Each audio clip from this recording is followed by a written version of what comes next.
దేవరాగం జ్ఞానయోగం వ్యాసపీఠం బహువేదశాస్త్రం బోధామృతహిత శ్రీమన్నారాయణం శివగౌరీ సంభాషిత సకల పురాణం అష్టాక్షరి పంచాక్షరి మంత్రావరణం అఖిల దేవతా సంస్తుతి పారాయణం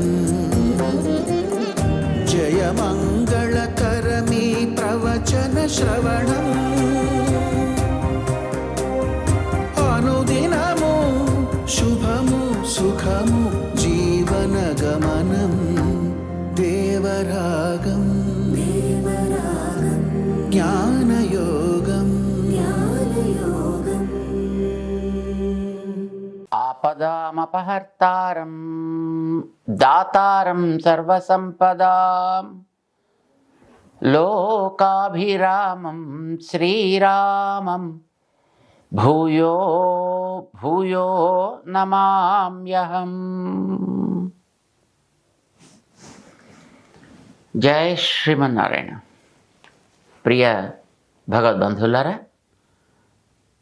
చాంద్రమానం ప్రకారం వచ్చే విశ్వావసు అనే సంవత్సరంలో ఈ శ్రీరామనవమి శుభ సందర్భంగా భగవద్బంధువులందరికీ అనేక మంగళాశాసనాలు. శ్రీరామచంద్రుడి సీతమ్మ తల్లి యొక్క అనుగ్రహం మనందరి మీద పరిపూర్ణంగా ఉండాలి అని వారి యొక్క శ్రీచరణాల్లో ప్రార్థన చేస్తున్నాం. కొత్త సంవత్సరం వస్తోంది అని అనగానే మనకి ఒక ఆనందం, ఒక పండుగ. మొదటి 9 రోజులు వసంత నవరాత్రాలు అని మనం కీర్తిస్తాం. ఈ వసంత నవరాత్రాల్లో మన చుట్టూ ఉండే ప్రకృతి ఎట్లా రమణీయంగా పచ్చదనాలని నింపుకుంటుందో మన జీవితాల్లో కూడా అట్లాంటి పచ్చదనం నిండాలి, కళకళలాడాలి. మన జీవితాల్లో, మన కుటుంబంలో, మన రాష్ట్రంలో, మన దేశంలో, మన ప్రజానీకం అంతా ఆనందంతో పచ్చగా కళకళలాడుతూ ఉండాలి, సంపన్నులుగా ఉండాలి. ఆనందంతో వెళ్ళి విరియాలి కుటుంబాలన్నీ. ఇది మనం ఆకాంక్షిస్తాం. దానికోసమని అలాంటి ఆదర్శం కలిగిన ఒక వ్యక్తిని మన ముందర పెట్టుకుంటాం. ఒక మహనీయుణ్ణి మన ముందర మనం నిలుపుకొని మన కొత్త సంవత్సరాన్ని మనం ఆరంభం చేయడం అనేది మన జాతి యొక్క జీవనాడి. ప్రపంచంలో కొత్త సంవత్సరం చాలామంది చేస్తారు, కానీ ఒక మహనీయమైనటువంటి వ్యక్తిత్వాన్ని ముందర పెట్టుకుని ఆదర్శంగా జీవితాన్ని ఆరంభం చేసే ఒక అద్భుతమైనటువంటి పద్ధతిని మహానుభావులైనటువంటి ఋషులు మనకి ప్రసాదించారు. ముఖ్యంగా మన వాళ్ళంతా దాన్ని ఇంటి పండగలా చేసుకుంటారు. ప్రపంచంలో ఏ మూలున్నా, ఏ దేశంలో ఉన్నా ఇది మన పండగ, మన ఇంటి బంధువు యొక్క పండుగ అని మనం భావిస్తాం. ఎందుకని? మానవ జాతికి అందరికీ ఆదర్శంగా నిలిచినటువంటి మహనీయ మూర్తి శ్రీరామచంద్రుడు. సుమారుగా త్రేతాయుగంలో, అంటే 17 లక్షల సంవత్సరాలకి పైగా ఒక కాలమానం ప్రకారం, అసలు ఇంకా అంతకంటే ఎక్కువేమో కూడా. ఎంతకాలం అనేది ప్రశ్న కాదు. కొన్ని సహస్రాబ్దాలు, కొన్ని యుగాలు గడిచిన తర్వాత కూడా ఒక మహనీయుణ్ణి మన జ్ఞాపకం పెట్టుకోగలిగే అంత ఉన్నతమైనటువంటి మహోన్నతమైనటువంటి జీవితాన్ని గడిపిన వ్యక్తిత్వం శ్రీరామచంద్రుడిది. మానవ జాతికి ఆదర్శాన్ని చూపించినటువంటి మహనీయుడు. ఆదర్శం అంటే అద్దం కదా, అద్దంలో మన మొహమే కనిపిస్తుంది. మనం ఎలా ఉంటే అట్లా కనిపిస్తుంది. అందంగా ఉండాలనుకుంటే అందంగా చూపిస్తుంది, మరో రకంగా చూపించుకోవాలనుకుంటే అలానే చూపిస్తుంది. శ్రీరాముని చరిత, శ్రీరామాయణం, ఎందరో మహానుభావులు దాన్ని ఆస్వాదించారు, అనుభవించారు, ఆవిష్కరించారు కూడా. కానీ అలాంటి వారందరికీ కూడా మార్గదర్శనం చేసినటువంటి ఆదర్శమూర్తి వాల్మీకి భగవానుడు. రాముడుండే రోజుల్లో రాముడి యొక్క చరిత్రని దర్శించి బ్రహ్మ వరాన్ని పొంది, నారద మహర్షి ఉపదేశాన్ని పొంది లోకానికి ఆనాటి ఇతిహాసాన్ని అందించినటువంటి మహనీయుడు వాల్మీకి భగవాన్. చాలామంది దాన్ని రచించి ఉండొచ్చు తర్వాత యుగాల్లో, ముఖ్యంగా మన కలియుగం వచ్చాక ఈ సహస్రాబ్దిలో లేకపోతే దీనికి పూర్వపు సహస్రాబ్దిలో రచించినటువంటి మహనీయులు రామచరితని ఎంతోమంది ఉండొచ్చు. అయితే వారందరి యొక్క మానసికమైనటువంటి భావన, వారందరికీ కలిగినటువంటి ఒక మంచి ప్రేరణ, వారందరిలో ఉండేటువంటి భక్తి తత్పరత ఆవిష్కృతమై కావ్యాలుగా, రచనలై ఎన్నో లోకంలో వెళ్ళి విరిశాయి. కొన్ని వందల రామాయణాలు ఏర్పడ్డాయి. కానీ జరిగినది ఎలా అనే ప్రశ్న ఏర్పడ్డప్పుడు మనకి వాల్మీకి కంటే మించినటువంటి ఆధికారికమైన వ్యక్తిత్వం లేదు. ఆయన అందించిన రామాయణానికంటే మించినది మరొకటి ప్రమాణం కానేరదు. అసలు ఆరంభంలోనే అస్మిన్లోకే కహ గుణవాన్ అని ఆరంభించేది ఆయన. ఏతదిచ్ఛామ్యహం శ్రోతుం, దీన్ని నేను వినాలని అనుకుంటున్నానయా, ఏవం విధం నరం, ఇలాంటి ఒక మానవుని గురించి నేను వినాలి అని కోరుకుంటున్నాను. వాల్మీకి ప్రశ్న వేస్తే దానికి నారదుడు ఆలోచించి, ఇలాంటి వాడు ఇప్పుడు ఉన్నాడు, అస్మిన్లోకే సాంప్రతం, ఇప్పుడు ఉన్నటువంటి మహనీయుడు అని రామో నామ జనై శృతః అని ప్రారంభించి ఆయన చేసిన ఉపదేశాన్ని, ఆ తర్వాత వచ్చినటువంటి చతుర్ముఖ బ్రహ్మ ఏది వాల్మీకి నువ్వు చెబుతావో, నీ నోట లోకంలో పలుకై వెలుస్తుందో అది అనృతం అవ్వదు. నతే వాగనృత కాచిద్ అత్ర కావ్యే భవిష్యతి.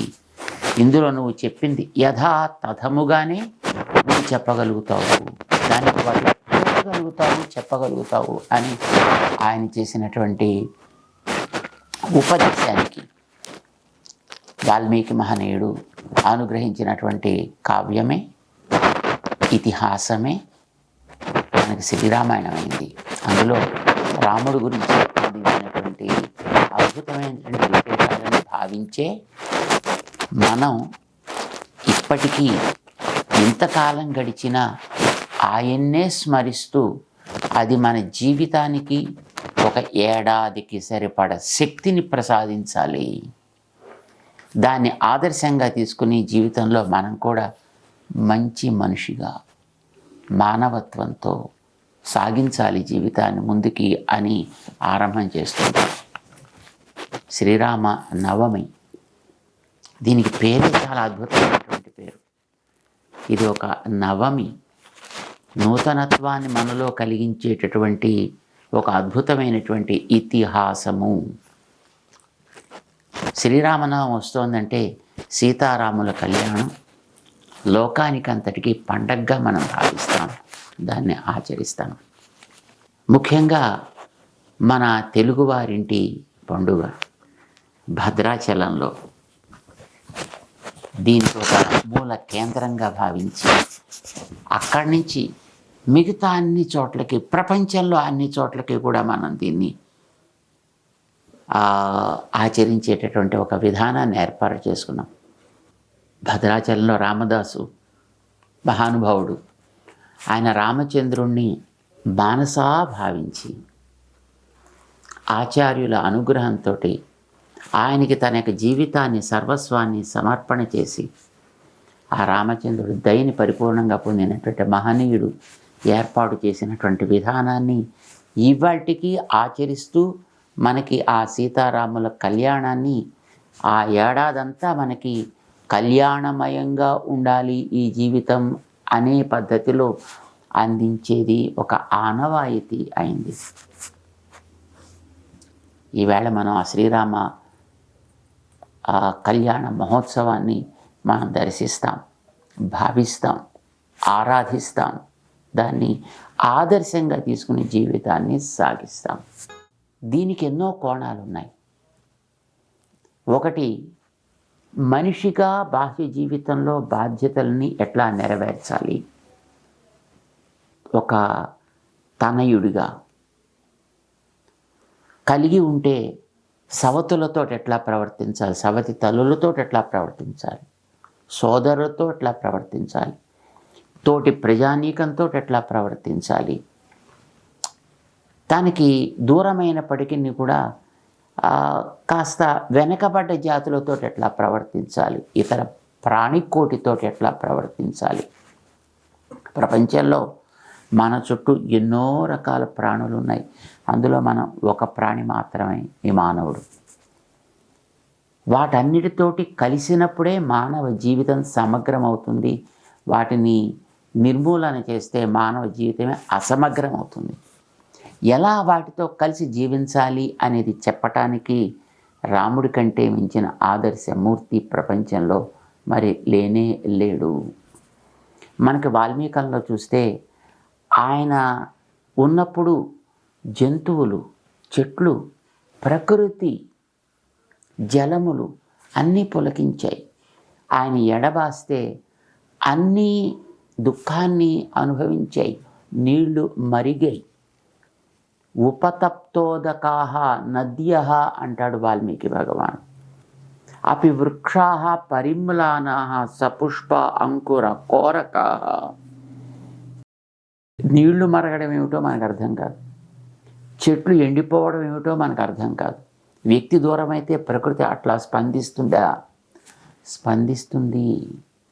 అంటే ప్రకృతిని ఎట్లా మానవుడు తనతో ఒక భాగమని ప్రేమించి కాపాడాలి, నీటిని ఎట్లా భావించాలి, గాలిని ఎట్లా భావించాలి, చెట్లను ఎట్లా భావించాలి, ఆటవీకులను ఎట్లా భావించాలి, జంతువులను ఎట్లా భావించాలి, ఇతర ప్రాణికోటిని అందరినీ కూడా ఏ విధంగా తనతో పాటు సహజీవనం సాగించగలిగేటటువంటి ప్రాణికోటిగా భావించాలి అనేదానికి రాముడి కంటే మించినటువంటి వ్యక్తిత్వం మనకి లభించదు. ఈవేళ ప్రపంచంలోని వైజ్ఞానికులంతా బాధపడేటటువంటి ప్రకృతి యొక్క ఆ పరిణామాలకి ఒకటే మార్గం, అదే మంచి మనిషిగా బతకడం, తోటివారి కష్టాలని పంచుకోగలగడం, తోటివారి కోసం తన యొక్క శక్తిని, తన యొక్క తెలివిని వినియోగించగలగడం.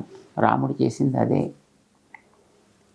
సీతని ఎడబాసిన సమయంలో కూడా సుగ్రీవుడికి సహాయం చేశాడు, విభీషణుడికి సహాయం చేశాడు.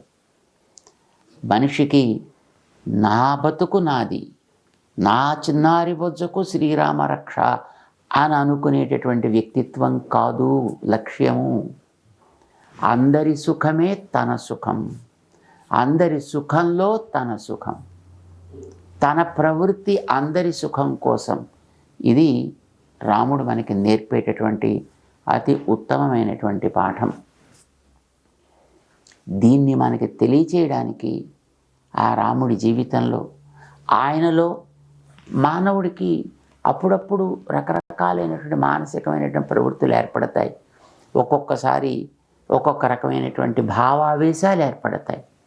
కానీ అలాంటి ఆవేశాలని కాస్త క్రమబద్ధం చేసి తన లక్ష్యమైనటువంటి పరోపకార ప్రవృత్తికి తోడ్పడగలిగే వ్యక్తిత్వం సీతమ్మది.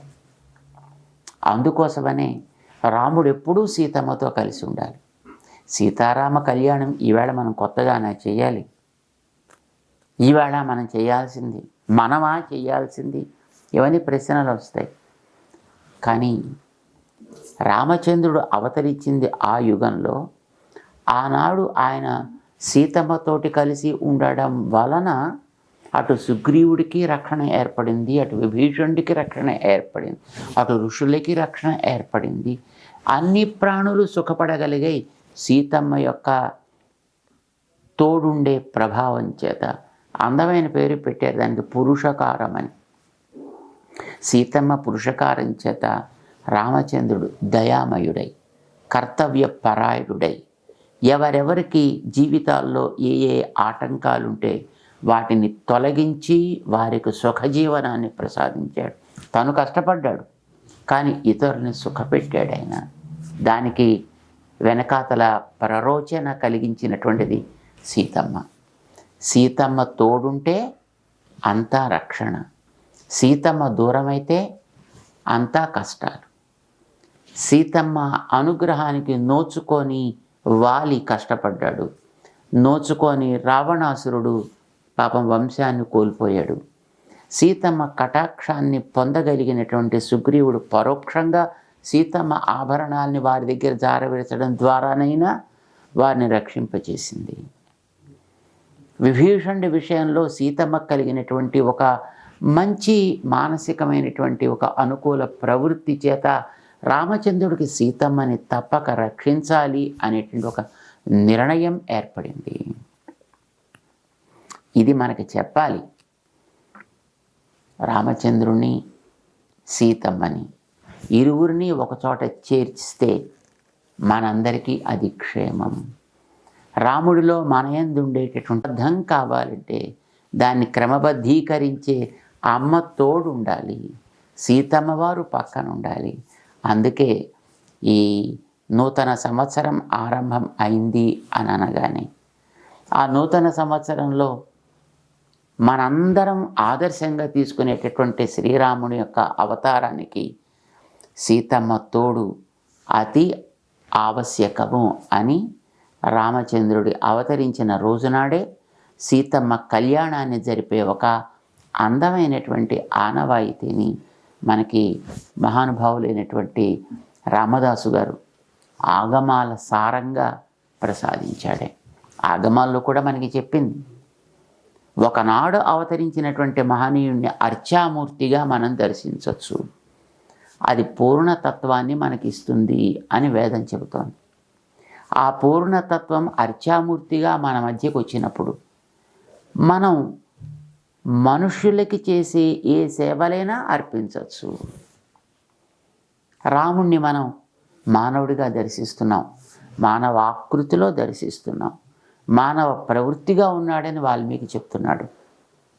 అందుకే ఒక మానవుడికి జరిపే కళ్యాణం లాంటి కళ్యాణ మహోత్సవాన్ని ఆ రాముడికి కూడా మనం జరిపి అలా జరపవచ్చని మనకి ఆగమ గ్రంథాలు కూడా ఆమోదించాయి కనుక అద్భుతమైనటువంటి రీతిలో మనకి సీతారాముల కళ్యాణ ప్రక్రియలో వారిరువురిని ఒకచోట దర్శించుకుని తల్లిదండ్రుల ఛాయలో వర్ధిల్లే తనయుల్లాగా మనం ఆ జగన్మాతా పితరుల యొక్క ఛాయలో వారి దయలో మనమందరం మనకుండే కష్టాలని దూరం చేసుకుని మన జీవితాల్ని సుఖమయం చేసుకుంటూ తోటి వారందరితోటి కలిసి ప్రకృతిని పరిరక్షించుకుంటూ మన జీవితంలో ముందుకు అడుగు వేస్తే అది నూతన సంవత్సరం, అది వసంతం, అది నవము, అది ఈ రాత్రిమయమైనటువంటి జీవితానికి నూతన కాంతినిస్తుంది, కొత్త వెలుతురునిస్తుంది. ఇది వసంత నవరాత్రం. వసంత నవరాత్రాల్లో సీతారామ కళ్యాణంతో ముగింపు. ఈరోజు అలాంటి సీతారామ కళ్యాణ మహోత్సవం జరిగేటటువంటి నవమి, పునర్వసు, ఆదివారం అన్నీ కలిసి వచ్చాయి ఈ ఏడాది. మనందరికీ ఇది శుభాలని కలిగించాలి, శాంతిని ప్రసాదించాలి, ఉద్రిక్త వాతావరణాన్ని తొలగించాలి, ఉగ్రవాదాలని రూపుమాపాలి, ప్రజలకి సుఖాన్ని ఇవ్వాలి, పంటలు పాడి చక్కగా వర్ధిల్లాలి అని ప్రార్థన చేస్తూ మనందరిలో ఉండేటటువంటి మానసిక ప్రవృత్తులు రాముడి పాదాల సేవకి అంకితం కావాలి అని భావిస్తూ అందరికీ అనేక మంగళాశాసనాలు చేస్తున్నాం. జై శ్రీమన్ నారాయణ.